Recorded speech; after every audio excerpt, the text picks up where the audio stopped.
हरियाणा में भी नए वायरस H3N2 को लेकर के स्वास्थ्य विभाग अलर्ट मोड पर हो गया है, जिसमें केंद्र और राज्य से दिशा निर्देश आने के बाद में अस्पतालों में अलग वार्ड बनाना शुरू हो चुका है। टोटल टीवी की ये रिपोर्ट ये बताती है कि इस बार कोविड वाली भूल बिल्कुल नहीं दोहरानी। देखिए,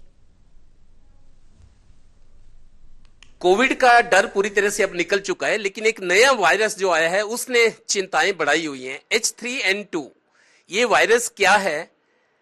ये नया वायरस पानीपत के लिए कितना थ्रेट है, कितना अलार्मिंग है? हमारे साथ deputy civil surgeon doctor Sunil Sandhuja ji हैं। डॉक्टर साहब, पहले तो H3N2 लोग समझ नहीं पा रहे, कोई वायरस तो है, लेकिन थोड़ा सा बता दो कि ये किस तरह का वायरस है, कैसे अटैक करता है। पहली बात तो ये कि नया वायरस तो है, लेकिन ये वायरस नया नहीं भी है। उसका रीज़न ये कि ये influenza virus, influenza A and B, C and D, 4 type के वायरस होते हैं। ये इन्फ्लुएंजा हमारे पास कॉमनली यूजली हर साल होता ही रहता है। पहले इसकी जो इन्फ्लुएंजा जो डी है वो तो होता ही कैटल्स में है, एनिमल्स में होता है। सी बड़ा रेयर है। ए एंड बी जो है, influenza A and influenza B, ये ह्यूमंस में होते हैं और ज़्यादातर अमूमन होते रहते हैं। उसमें से जो इन्फ्लुएंजा ए है उसके 2 सब टाइप हैं। H1N1, जिसके बारे में आप कहोगे कि मैंने सुना हुआ है क्योंकि ये पहले भी आ चुका है। उसकी एक सब टाइप है H3N2 जो अब आई है। बेसिकली इन्फ्लुएंजा ए पहले भी था, उसकी एक थोड़ी चेंज हो, क्योंकि ये वायरस है ना, चेंज करते रहते हैं। आपने कोविड में भी देखा होगा, ये वेरिएंट आ गया, दूसरा वेरिएंट आ गया। कोविड जितना फैटल है या ऐसा नहीं है?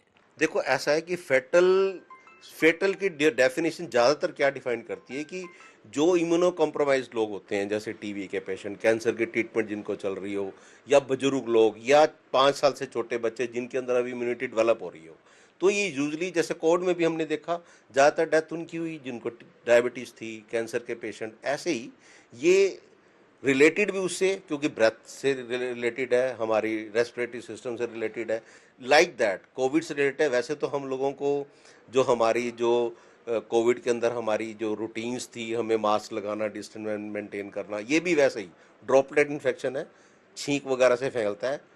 इम्पॉर्टेंट क्या है, जैसे आपने अभी अपने मेरे से क्वेश्चन पूछते हुए वाला कि हम कोविड से निजात पा चुके हैं और लोग भी फ्री हो चुके हैं, तो लोग शायद अभी भी, अगर अच्छे कंट्रीज, कुछ कंट्रीज में देखें, अभी भी लोग मास्क को रूटीनली मेंटेन करके रखें, लेकिन हम लोगों ने नहीं रखा। हमारी अपनी हिंदुस्तान का कल्चर है, अलग मजबूरियां हो सकती हैं, हम क्यों नहीं करते। तो ये चीज़ एटलीस्ट हम इतना तो करें कि जो पेशेंट हो, जिसको नज़ला जुकाम हो, वो तो एटलीस्ट मास्क डाले, ताकि ये छींक वगैरह जाए तो दूसरे को ना स्प्रेड हो। स्टेट और सेंटर की तरफ से जो गाइडलाइंस मिल रही हैं, उस गाइडलाइंस को देख के क्या प्रेपरेशंस, तैयारियां क्या हैं आपकी? अगर ये समस्या बढ़ती है तो कैसे उसको काबू करेंगे उसको? देखो, सबसे पहले क्या है कि जब भी कोई बीमारी आती है, उसके अंदर सबसे पहले होता है प्रिकॉशंस यही है जो पहले थी, लाइक कोविड। मास्क लगाओ, डिस्टेंस मेंटेन करो, छींकते टाइम जैसे है तो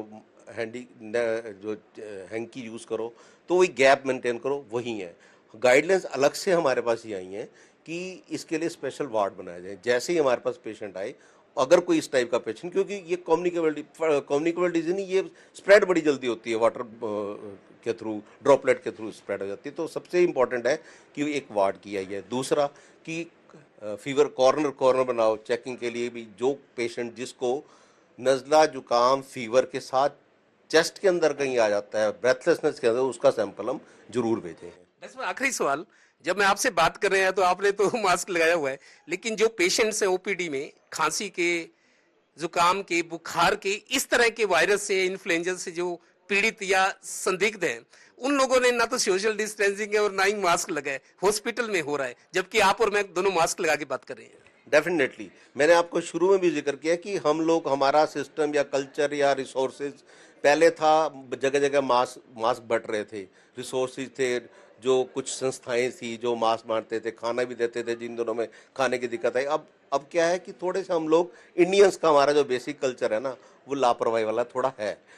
कोविड में बहुत कुछ खोने के बाद आखिर हम होश में आए और हमने कोविड पर काबू पाया।